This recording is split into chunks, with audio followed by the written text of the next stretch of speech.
Thumbnail को देखकर तो आपको पता चल ही गया होगा कि मैं किस टॉपिक पे बात करने वाला हूँ। जी हाँ दोस्तों, मैं अपने एसबीआई सीएसपी को बंद करना चाहता हूँ, यानी कि छोड़ रहा हूँ। अगर आप भी अपने एरिया में एक एसबीआई सीएसपी लेना चाहते हो या फिर ऑलरेडी आप एसबीआई सीएसपी में काम करते हो, तब तो आपको ये वीडियो देखना ही देखना है, क्योंकि मैं आज आपको बताऊंगा एसबीआई सीएसपी में क्या प्रॉब्लम आती है और एसबीआई सीएसपी लेने के बाद आपको क्या फ़ायदा होता है। इसका डिटेल्स मैं आपको इस वीडियो में बताने वाला हूँ। तो चलिए शुरू करते हैं।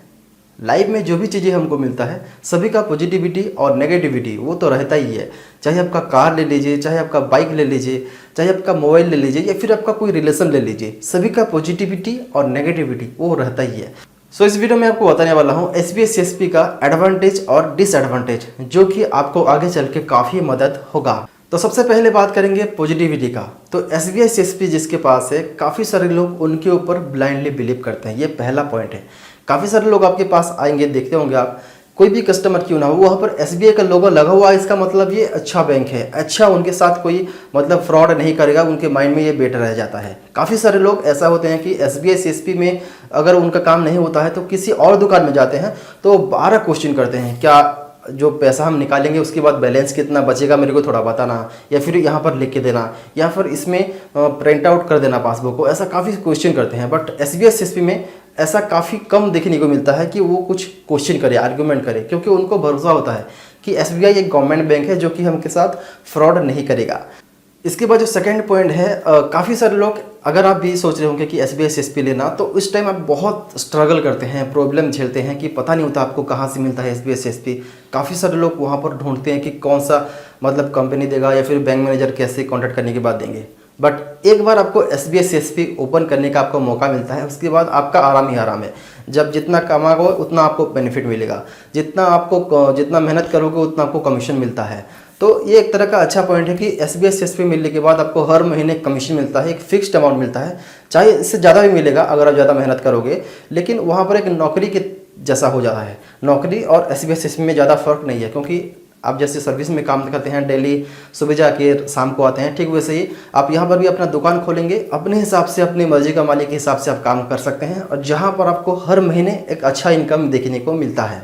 इसके बाद अगर आप कोई और बैंक का, कोई अदर बैंक का सीएसपी ओपन करते हैं तो वहाँ पर आपको काफ़ी कम कमीशन देखने को मिलता है, क्योंकि आपको वहाँ पर एवरेज बैलेंस नहीं मिलता, आपको वहाँ पर अकाउंट ओपन के बाद अच्छा इनकम नहीं मिलता, आपको वहाँ पर जो काफ़ी सारे यहाँ पर आप पैसा निकाल सकते हो, कस्टमर का आप 90,000 तक पैसा निकाल सकते हो एसबीआई में, बट अदर बैंक में आप उतना नहीं निकाल सकते। ये एक अच्छा प्लस पॉइंट है मेरे हिसाब से। इसके बाद सबसे बड़ा बेनिफिट ये है कि एवरेज बैलेंस, अपने कस्टमर का आप जितना ज़्यादा अकाउंट खोलोगे, जितना ज़्यादा खोल पाओगे, उतना वो अगर बैलेंस रखेंगे तो आपको अच्छा रिटर्न मिलता है। फॉर एग्जाम्पल, आप अपने सेंटर में कम से कम 5,000 अकाउंट ओपन कर लेते हो, बहुत ही तेज़ी से ओपन कर देते हो, या फिर स्लोली ओपन करते हो, लेकिन आपका टोटल अकाउंट ओपन होता है 5,000, तो उसके बाद वो अपने बैंक अकाउंट में 10,000 भी रखेंगे तो आपको अच्छा इनकम देखने को मिलता है। एवरेज बैलेंस का एक बहुत ही अच्छा है एसबीआई बैंक में। अगर आप अच्छे से अकाउंट ओपन कर पाओगे, ज़्यादा से ज़्यादा अकाउंट ओपन कर पाओगे, तो आपको बढ़िया एवरेज बैलेंस कमीशन मिलता है हर महीने के एंड में। कई लोग तो सिर्फ एवरेज बैलेंस में ही 30,000 तक का, सिर्फ ओनली एवरेज बैलेंस में 30,000 का कमीशन लेते हैं, बाकी अदर का छोड़ दीजिए। इसके अलावा रूरल बैलेंस में आपको 2,000 का कमीशन मिलता है। अगर आप कोई पंचायत एरिया में ओपन किए हैं एसबीआई सीएसपी, तो आपको वहाँ पर 2,000 का एक्स्ट्रा बेनिफिट मिलता है। इसके अलावा आप जैसे एसबीआई सीएसपी का आपके पास एक पहचान आ जाता है, एक आईडी मिल जाता है, तो आप बैंक में जो भी काम होता है आप इजीली कर सकते हो। चाहे आपका पर्सनल हो, आपका फैमिली में, आपका फ्रेंड सर्कल में किसी का भी काम होगा तो आप चुटकी में करा सकते हो, क्योंकि सभी के पास आपका पहचान होता है। आप जाके बैंक में, हाँ ये काम जो है इस काउंटर में होगा बोल के आप अच्छे से अपनी पहचान के हिसाब से करा सकते हो। ये एक बहुत ही अच्छा प्लस पॉइंट है अगर आप एक एसबीआई सीएसपी लेते हो तो ये तो हो गया पॉजिटिविटी की बातें। अब बात करते हैं नेगेटिविटी का, कि एसबीआई सीएसपी ओपन करने के लिए या फिर एसबीआई सीएसपी ओपन करने के बाद आपको क्या क्या प्रॉब्लम आ सकती है या फिर क्या क्या परेशानी झेलनी पड़ सकती है आपको। सबसे पहली बात तो ये है कि जो लोग भी अपनी लोकेशन में एक एसबीआई सीएसपी ओपन करना चाहते हैं, उनको पता ही नहीं होता कि हम कैसे अप्लाई करेंगे। इसको अप्लाई करने के लिए हमको किसको मीट करना है, किसके साथ बात करना है जो कि हमको एसबीआई सीएसपी दिला सकता है, इनको पता लगाने में ही सालों लग जाते हैं। काफ़ी सारे लोग ये नहीं पता रहता कि कौन सा ऑफिस में जाके हमको बात करना है जो कि हमको एसबीआई सीएसपी बहुत ही जल्दी दिला सकता है। इसके बाद जैसे आप पता भी लगा लोगे तो आप जैसे उस ऑफिस में जाओगे आप मायूस होकर चला आओगे, क्योंकि आपके पास उतना पैसा नहीं होता, क्योंकि वो बिग अमाउंट चार्ज करते हैं। 1-1 लाख 2-2 लाख तक भी आप एक आईडी के लिए दे सकते हो, इतना वो चार्ज करते हैं। और उनका डिमांड भी है, काफ़ी सारे लोग उसके लिए मर रहे हैं कि एसबीआई सीएसपी के लिए हम 1 लाख 2 लाख भी देने के लिए तैयार हैं, लेकिन उनको मिलता ही नहीं है। तो ये सेकंड बात है कि आप जैसे ऑफिस में जाओगे तो आप देखोगे कि इतना पैसा है, तो मेरे पास तो उतना पैसा है ही नहीं, तो मैं नहीं ले सकता, आप मायूस होकर घर चले आओगे। इसके बाद कुछ लोग अरेंज कर लेते हैं पैसे को, अपना जो भी ज़मीन वगैरह है वो गिरवी रख के भी कुछ भी करके पैसा को अरेंज करके वो एसबीआई सीएसपी ले लेते हैं। इसके बाद जो सबसे पहला प्रेशर यही होता है कि आपको SSS करना ही है। ये बिजनेस कॉरेस्पॉन्डेंस ऑफिस वाले आपको प्रेशर करते हैं, बट उनको प्रेशर करता है गवर्नमेंट, एसबीआई। तो एक तरह कह लीजिए कि एसबीआई प्रेशर करता है बिजनेस कॉरेस्पॉन्डेंस ऑफिस को और वो प्रेशर करता है आपको, मतलब कि डायरेक्टली आपको बैंक प्रेशर कर रहा है। ये एक तरह का जरूरी भी है कि SSS जो कि सोशल सिक्योरिटी स्कीम जो हर नागरिक के लिए अच्छा है, क्योंकि ये वो इंश्योरेंस कहलाता है। आपके साल में 20 रुपये कटता है, 20 रुपये आप तो डेली का खर्चा कर देते हो, लेकिन साल में 20 रुपये देना और आपको मिलना 2 लाख रुपये, ये बहुत बड़ी अमाउंट होती है। लेकिन आपको पता ही है, लेकिन कस्टमर नहीं समझता। आप जितना भी कस्टमर को, उसके पास लाखों का रुपये होगा, फिर भी अगर आप उसको बोलोगे कि जीवन ज्योति बीमा का आपको 200 या फिर 300 रुपये कटेगा, वो नहीं मैं बाद में कराऊंगा, मैं कल आऊँगा, ऐसा बोल के वो झूठ मतलब बोल के चला जाता है। लेकिन आप उसे कन्विंस कर ही नहीं पाते कि आप SSS का वो आपका टारगेट पूरा हो।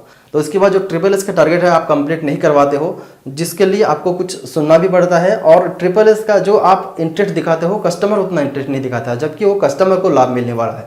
तो ये पहला प्रेशर है, बिजनेस कॉरेस्पॉन्डेंस ऑफिस वाले सबसे पहला प्रेशर यही करते हैं, SSS आपको एनी हाउ करना होगा ही। इसके बाद जो नेक्स्ट प्रॉब्लम है वो है सर्वर का। एसबीआई सीएसपी हो और वहाँ पर सर्वर का दिक्कत ना हो, ये हो सकता है? बिल्कुल नहीं। एसबीआई सीएसपी में सर्वर का होना बहुत ही ये आम बात है। आजकल हर दूसरे दिन सर्वर का इशू आ रहा है एसबीआई सीएसपी में। अगर आप कोई काम करते हो, वहाँ पर अगर कोई प्रोसेस कर रहे हो, वहाँ पर कोई दिक्कत आता है, कोई एरर आता है, तो आप उसका स्क्रीनशॉट लगा लेते हो अपने एसबीआई का सीएसपी जो ग्रुप होता है, वहाँ पर आपको रिप्लाई आएगा। उस सर्वर का वो सॉल्व नहीं बताएंगे, बट उनको SSS करना जरूरी है। वो रिप्लाई कर देंगे कि SSS पहले करो, उसके बाद ये करो। मतलब उनके हिसाब से भी ठीक है, क्योंकि उनको भी प्रेशर आता है बैंक की तरफ से। सो देखा जाए तो ये भी एक तरह का मतलब जायज़ ही है। तो हमको पता नहीं कि ये कितना सच है। आप यहाँ पर इस वीडियो के नीचे कमेंट कर सकते हैं कि ये कितना सच है या फिर कितना करना चाहिए। इसके बाद जो भी कस्टमर आता है उनको हड़बड़ी ही रहता है 1 मिनट में उनका काम हो जाए, बट एसबीआई सीएसपी में आप काम कर रहे हो और आपका 1 मिनट में काम हो जाए, ऐसा हो ही नहीं सकता। वो कस्टमर आता है 500 रुपये भी निकलता है, तो आपको वो जल्दी ही मतलब करके जरा, लेकिन आप वहाँ पर करोगे भी तो आपको 5 से 10 मिनट लगता ही है कस्टमर का मिनिमम। एक कस्टमर आएगा तो आप उससे कितना पैसा कमा सकते हो? हाईएस्टली आप 20 से 30 रुपये कमा सकते हो एक कस्टमर का। आपके पास कस्टमर 100 आते हैं, उसमें से हाईएस्ट कमाई 20 से 30 रुपये, मतलब आप समझ सकते हो बहुत ही कम कस्टमर आते हैं जिनका आप कमाई 20 से 30 रुपये कमा सकते हो पर पर्सन। लेकिन कोई कोई कस्टमर आते हैं जिनके पास से आपको 1 रुपये भी कमाई नहीं होगा, लेकिन उनके पीछे 10 से 15 मिनट बर्बाद हो जाएगा।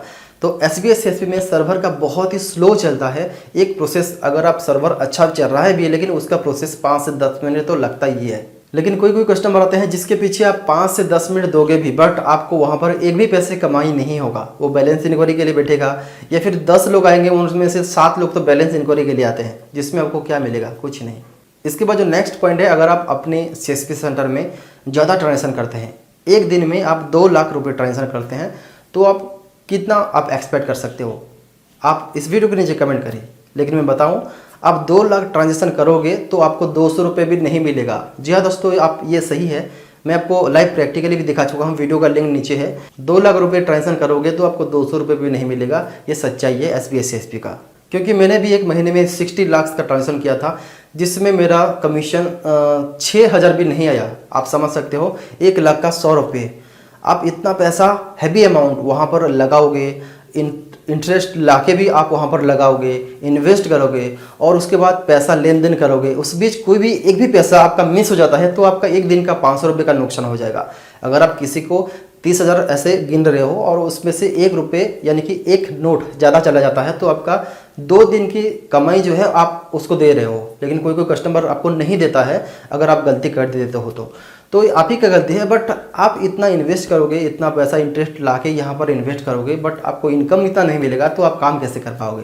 60 लाख का ट्रांजेक्शन में आपको 6000 भी महीने में नहीं मिलता, तो आप कैसे काम कर पाओगे एसबीआई सीएसपी में? पहले क्या होता था कि मनी ट्रांसफ़र में आपको पैसा मिलता था। 10,000 का मनी ट्रांसफ़र पर, यानी कि 10,000 का डिपॉजिट पर आपको 100 रुपये मिलता था, जिसमें आपको 60 से 70 रुपये मिलता था। बट अभी वो जीरो है, इसीलिए आपका कमाई बहुत ही स्लो हो गया है। तो मेरा ओपिनियन यही है एसबीआई सीएसपी सेंटर के लिए अगर आप ये मैं जो बताया आपको पॉजिटिविटी और नेगेटिविटी, इसको समझ लिए, इसको अपने अंदर ले लिए, तो आपको समझ में आ जाएगा कि आपको चलाना है या फिर नहीं चलाना है। अगर आप चलाते हैं भी तो कोई साइड बिजनेस लेते हैं, कोई अदर बिजनेस भी साइड में चलाते हैं तो बेहतर है। बट ओनली एसबीएस सीएसपी मेरे हिसाब से अच्छा नहीं है, और ओनली एसबीएस सीएसपी के पीछे आप भागोगे, बाद में आपके पास कुछ नहीं बचेगा। सो आई होप कि आपको ये वीडियो में जो बताना चाहा आप समझ गए होंगे, आप समझ में आ गया होगा कि आपको एसबीएस सीएसपी लेना है या फिर नहीं।